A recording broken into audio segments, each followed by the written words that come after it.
Amanda Albright covers sexual assault issues at UNC for the Daily Tar Heel.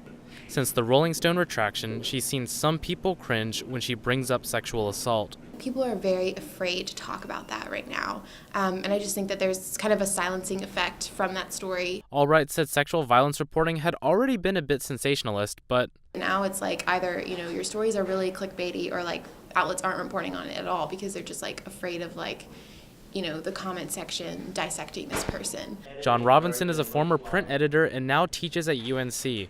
He's had the challenge of reporting on sexual violence in his career and said the Rolling Stone article skipped basic journalistic steps. It's a classic case study for beginning journalism students to learn what not to do. Rolling Stone asked Steve Call, Sheila Coronel, and Derek Kravitz from the Columbia Journalism School to analyze the story. In early April, they released a report detailing the major holes in reporting, editing, and fact-checking. Let's look at some of the issues raised in the Columbia report.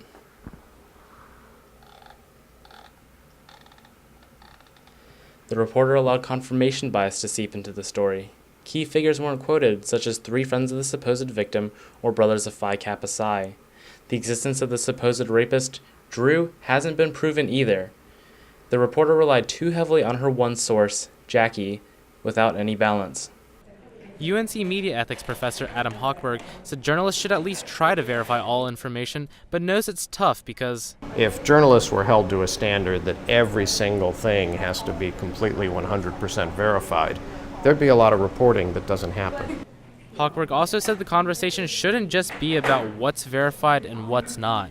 We're not having the discussion that we should have. It's turned into a discussion about journalistic ethics instead of what would have been a good discussion to have about the culture on college campuses.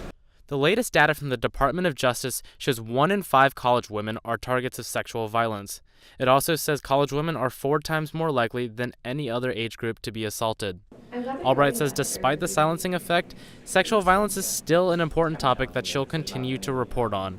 In Chapel Hill, I'm Andrew Ty.